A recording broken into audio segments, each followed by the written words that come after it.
Everyone, thank you for tuning in today. So today we're going to be going over Cory Booker, a senator from New Jersey, versus Donald Trump in the 2020 election.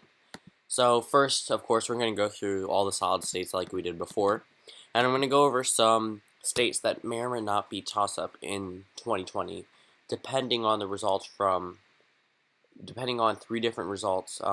Two different versions of this map. One will be if Donald Trump is able to keep his promises, and the second one will be if Donald Trump does not keep his promises and sways and tries to appeal to all sides of the voting base, even though his base is the only one sticking through him throughout these elections. So let's go through all the solid states.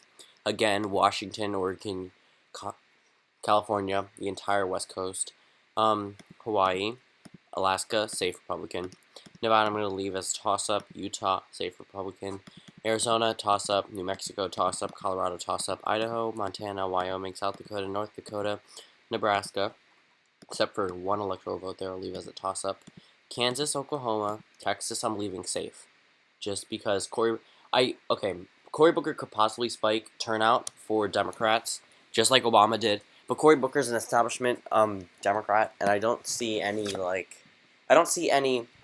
Bernie supporters really coming over to the Democratic side, especially in 2020 after they lost in 2016 when Bernie Sanders lost the primary. I don't really see them coming out in full waves voting for Cory Booker, just like they didn't do it for Hillary Clinton. So next we're going to move on to Iowa, safe Republican in my view. Missouri, safe Republican. Arkansas, safe Republican. Louisiana, safe Republican. Mississippi, Alabama, Tennessee, Kentucky, West Virginia, South Carolina. Georgia, I'm leaving as a toss-up. Florida, toss-up every year. North Carolina, toss-up. Virginia, toss-up. Ohio, toss-up. Indiana, I'm leaving Republican. Illinois, safe Democrat. I'm leaving Minnesota as safe Democrat because I think that Cory Booker may be able to spike more minority turnout than Hillary Clinton did. Although he may not appeal to all sides of the Democratic Party, I still think that there will be more African American and Latino voters for Cory Booker than there were for Hillary Clinton. Meaning, it wouldn't matter if Minnesota wouldn't really turn, depending on how Donald Trump did how his presidency went. It wouldn't really matter about that for the people of Minnesota, in my view. Wisconsin, Michigan, and Pennsylvania all toss up. Minnesota back again. I mean, the people in Minnesota there voted for Hillary Clinton by around 3%. So, although it was not safe Democrat in 2016, it was in 2012 and 2008. And Cory Booker is like a repeat of Obama, except he doesn't have that change aspect. He's an establishment Democrat.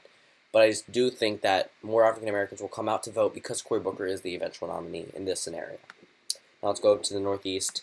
Maine, I'm going to give 3 of its 4 electoral votes to Cory Booker, and I'm going to give 1 to Donald Trump because I don't see that one changing for Cory Booker. New Hampshire, I'm going to leave as a toss-up. Vermont, safe Democrat. Massachusetts, safe Democrat. Connecticut, safe Democrat. Rhode Island, safe Democrat. Same thing for New York. New Jersey, his home state, 14 electoral votes. And Maryland and Delaware. And don't forget the District of Columbia. So now we have 170 electoral votes and 195 safe for Cory Booker. 173 electoral votes up for grabs. So let's start with the West Coast, so Nevada. Strong Latino population here, as I've said in all my videos. This one could bring in more turnout because Cory Booker is a minority. So even though he may be an establishment Democrat, Hillary Clinton was as well. She spiked minority turnout in Nevada. And Cory Booker is a minority himself, so I think he'll spike even more minority turnout, which is why I think that Nevada will go to him. Arizona, I think that one will stay in the Republican column because of the fact that I don't see it flipping blue for anyone unless it's someone who is a unifier of the Democratic Party, also while spiking turnout. Let's go on to Colorado and New Mexico. New Mexico, I think that one will be somewhat Democrat in this election. This one will be strong for Cory Booker because of the fact he is a minority, like I said before, and I think he'll be able to have minorities come out and vote for him, especially in a state like New Mexico. But I don't see it coming in margins like they did for Obama, but I do see them coming out in bigger waves than they did for Hillary Clinton. As in Colorado, I'm leaving that one toss-up because I think that Donald Trump could be able to take that state. Nebraska's 2nd congressional district, what I marked 3rd on this map, that one will stay in the Republican column this year, based off my prediction, because there isn't a lot of minorities there, and I just think that although it's a swing district, I still think that one will stay in the Republican column, just based on the fact that 2020 an incumbent's advantage. This isn't a year of these are two unliked candidates again, because Cory Booker is not liked by half of the Democratic Party. A lot of Hillary Democrats don't like Cory Booker as well because he's almost best friends with Jared Kushner. Kushner, big Trump advocate, donated a lot of money to Booker's campaign. Ohio, I'm going to leave that one in the Republican column this year because of the fact that it went for Trump by around 8%, and I think that one will stay regardless of Cory Booker being a minority or not. I think the margins may slim down to about Trump +3, but I don't see that one making a full switch because Cory Booker is not promising. He's not the same change candidate like Obama was. Obama was one of the first black men in politics that actually made it this far into a nomination point. Everyone did not like John McCain, so they voted for Obama, but a lot of people do not like Donald Trump. However, I still think that he'll be able to hold on to his rural base in Ohio, just like Obama was able to hold on to his urban counties. Michigan, Wisconsin will leave. Pennsylvania will leave. New Hampshire, I think, will stay in the Democratic column, just because of the fact that it was very close in 2016, but they did not really like Donald Trump's ideals. So I'm thinking this one will stay in the Democratic column because Cory Booker will be, although he's an establishment Democrat, a lot of the Democrats there voted down the aisle. They got Maggie Hassan elected and overtook Kelly Ayotte. So essentially, they are really strong Democrats there. Though it was by a small margin. I think in 2020, if Trump is at his current disapproval rating as he is now, Cory Booker will be able to hold on to that. And even regardless, if Donald Trump goes through with his promises, I still think that Cory Booker will hold on to that state.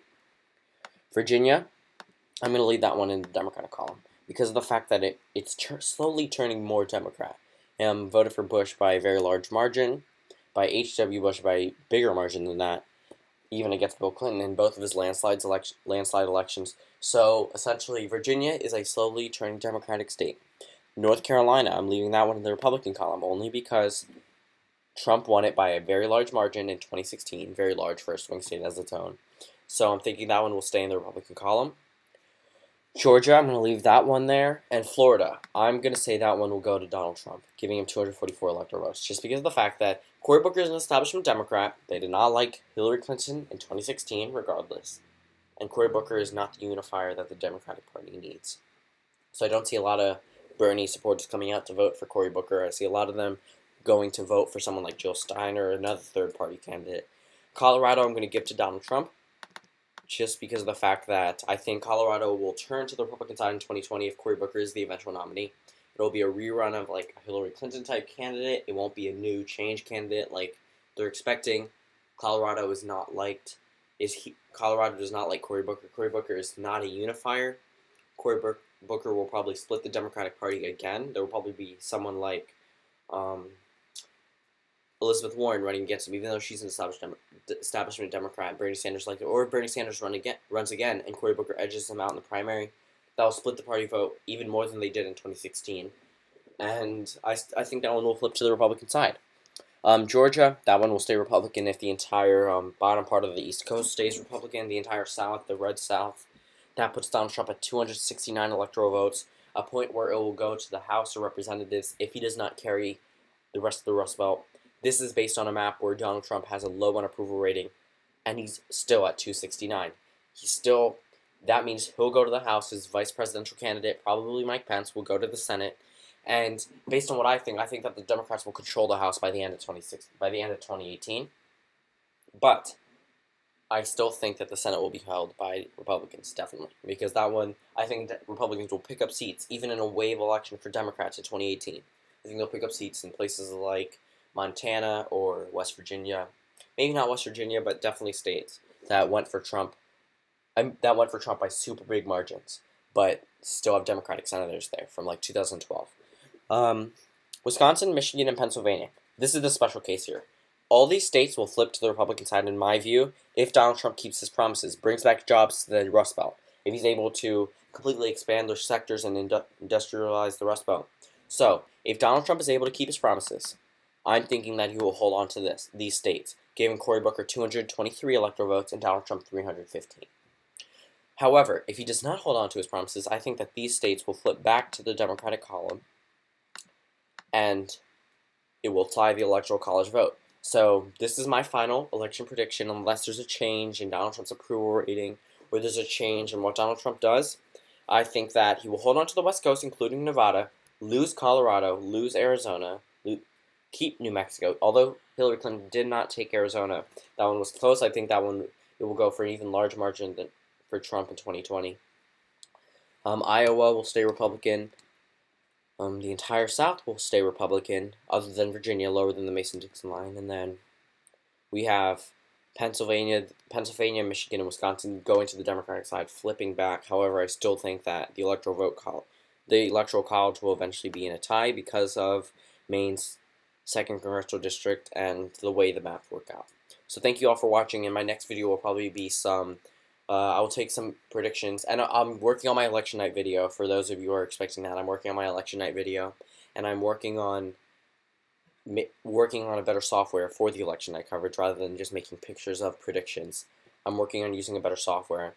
And right now, this is my electoral map. I'm going to go into the comments and I'm going to see what people want. I've seen people try to do Clinton versus Trump, a rematch, so I'm going to cover things like that in my future videos. So thank you all for watching, and I'll see you all probably tomorrow.